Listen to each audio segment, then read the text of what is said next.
Okay, today we're going to remove a ignition switch from a 1974 Super Beetle.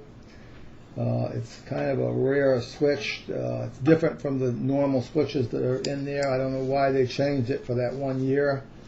But if you call Napa and they send you a switch, chances are it's going to be the wrong one. And if you look at some of these books and some of these other things I've seen on YouTube, they don't show this particular one. So here we go.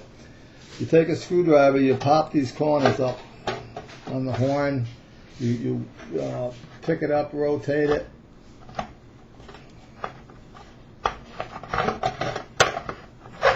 and to remove the horn, there's a wire in there that you have to disconnect from the horn, and you just move this out of your way. Inside, you look down inside, you're going to see this nut and washer in there. It's just something you put the socket with an extension on. Take that nut and washer off. Take the steering wheel and work it off. You might have to use a wheel puller, but I think that if you wiggle the steering wheel, it's just spline down there, it'll probably come off.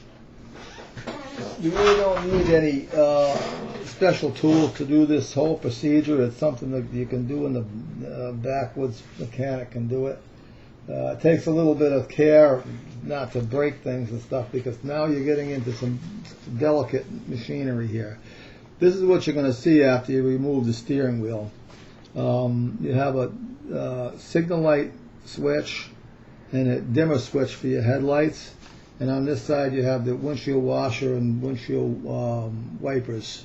And you know both of these things are kind of delicate rigs. You don't want to really beat on them too hard. They can break. There's a lot of plastic down inside that can break. I'm going to show you the back side of this so you got an idea what you're up against there. These plugs disconnect. You can just grab a hold of there's just plugs down on the back. You can take those, disconnect them. The ignition switch, one for the washers and one for the signal lights. If you just take them all off of there, get them out of your way. These two prongs are going to have hoses on them for your windshield washer. You just slide off of there. It takes a little bit of doing to get them off of there, because you don't have a lot of room to work, and you're going to have, they're going to be stuck on there pretty hard. You have to wiggle them until you get them loose. There's one bolt back here that, if you're looking at the steering column from the front, it's an Allen head screw, and you just remove that. That locks this bearing assembly onto the steering column. Once you have all that removed back there, you take this and you take these 4 screws out. You take a screwdriver, remove the screws.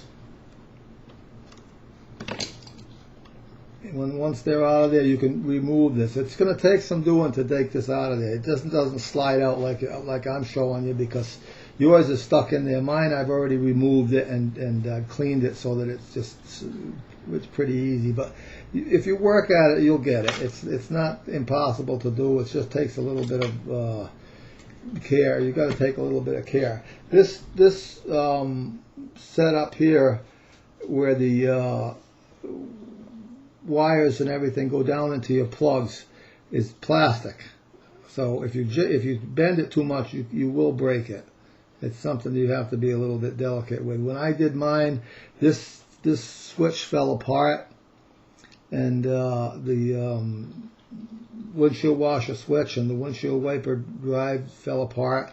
There's a bunch of springs and little levers in there. It's a kind of a tough job to put that back together. So be careful with that. If you see it separating, stop and make another approach, something, so you don't have to go through what I did. Once you remove that, you just set it aside,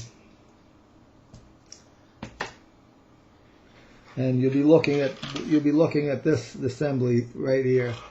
This snap ring, it just goes down inside, right inside to hold this bearing in place.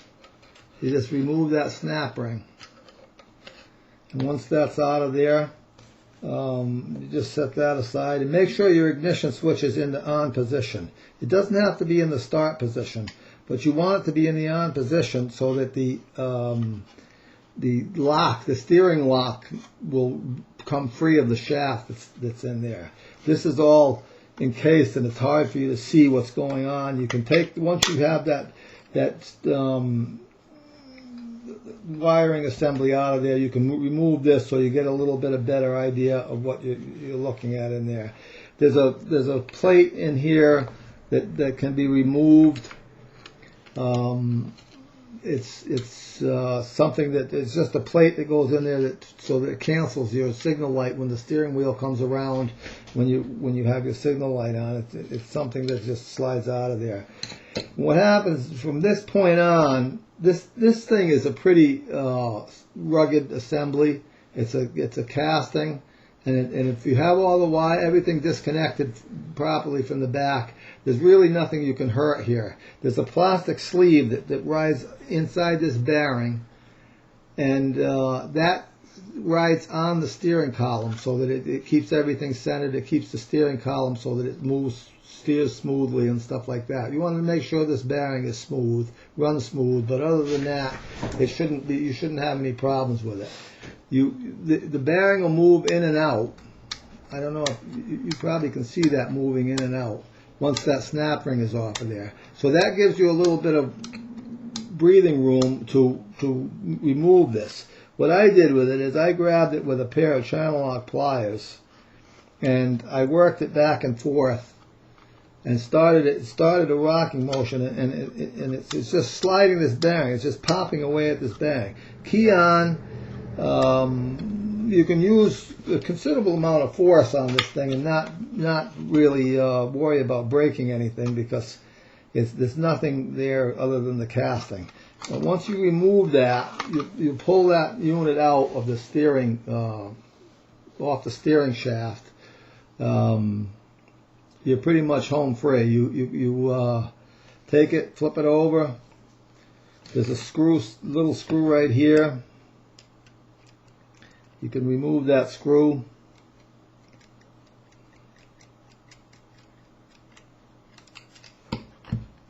And be careful not to lose that because you're going to need that to put that other one back in. And once you take that screw out, the ignition switch comes right out. Now, if you look at this switch, you'll see that how it's made. It's got this extra lip that sticks out of it, and also where the screw mounts to hold it in place. This right here is it's an important part of the switch.